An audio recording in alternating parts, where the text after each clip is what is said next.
Angle A plus angle B equal to 108 degree and angle B plus angle C equal to 130 degree.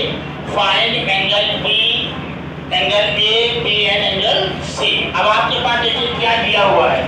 देखिए आपके पास given है angle A plus angle B equal to 108 degree. ये हो गया आपका first मान लीजिए।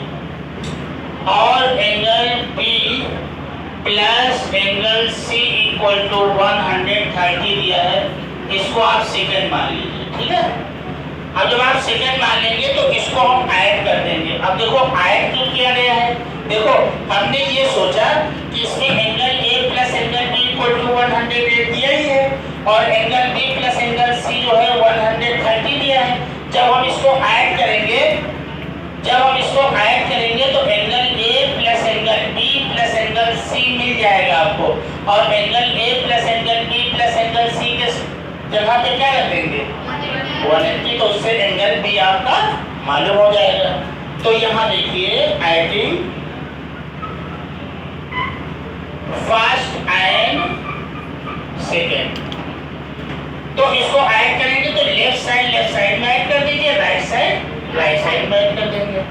तो angle A plus angle B plus angle B plus angle C equal to, अब इसको ऐड करेंगे तो कितना हो जाएगा 238 हो जाएगा। ठीक है, आप जरा देखो यहाँ ध्यान से देखो, ये angle A plus angle B और सी एक साथ लिख लेंगे क्योंकि तीनों इंटीरियर एंगल का सम 180 डिग्री होता है। तो जब हम इसको साथ में लिख लेंगे तो we can write in place of angle A plus angle B plus angle C 180 degree. ठीक है, तो यहाँ पर आप लिख सकते हैं एंगल ए और angle B plus angle C, इसको एक साथ में रखिए, ये हो गया। अब आपके पास बचा क्या, एक एंगल भी बचा हुआ है, इसको यहाँ पर लिख दीजिए क्योंकि प्लस में है, तो 238 हो गया।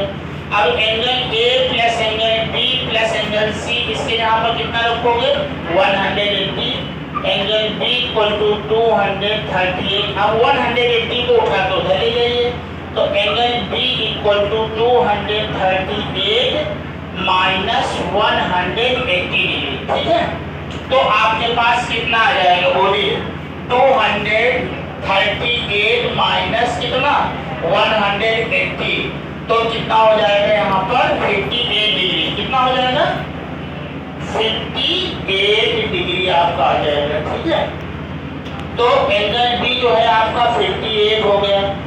अब यहाँ पर देखिए क्या है, ये जो putting the value of angle B है हम यहाँ पर इक्वेशन 2 में रख देंगे।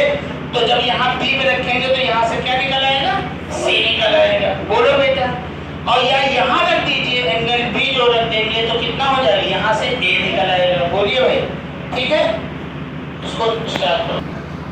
आप देखिए जो एंगल बी की वैल्यू जो आपने 58 निकाला है ये यहाँ पे रख देंगे। इक्वेशन फर्स्ट में रख दो या सेकंड में रख दो, है ना। तो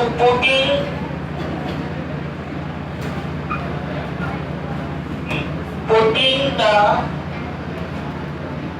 value of B, angle B in equation first, then we have, अब इक्वेशन फर्स्ट क्या है देखो बेटा, angle A plus angle B equal to कितना है 108। अब आपने B की वैल्यू जो आपने यहाँ निकाला है, यहाँ देखिए ये जो 58 है हम यहाँ पे रख देंगे B की यहाँ पर, समझ में आ रहा है।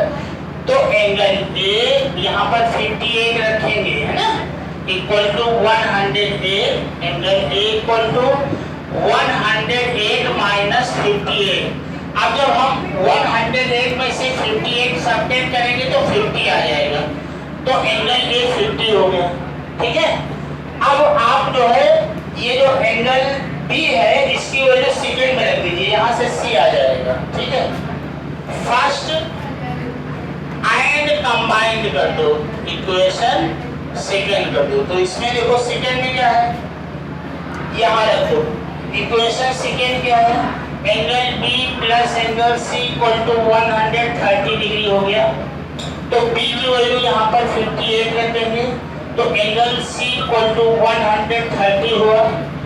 तो एंगल सी इक्वल टू 130, ये 58 का ट्रांसपोज कर दीजिए उधर, -58 हो जाएगा। तो एंगल सी इक्वल टू कितना हो जाएगा, 130 में से जब 58 जाएगा तो कितना बचेगा, 72, है ना। तो आपने देखा कि जो एंगल ए की वैल्यू आ गई वो 50 डिग्री हो गई, ये 72 डिग्री हो गया, और जो एंगल बी जो है वो कितने डिग्री का आ गया, 58। तो हम ये कहेंगे so angle A equal to 50 degree, angle B equal to 58 degree, angle C equal to 72 degree.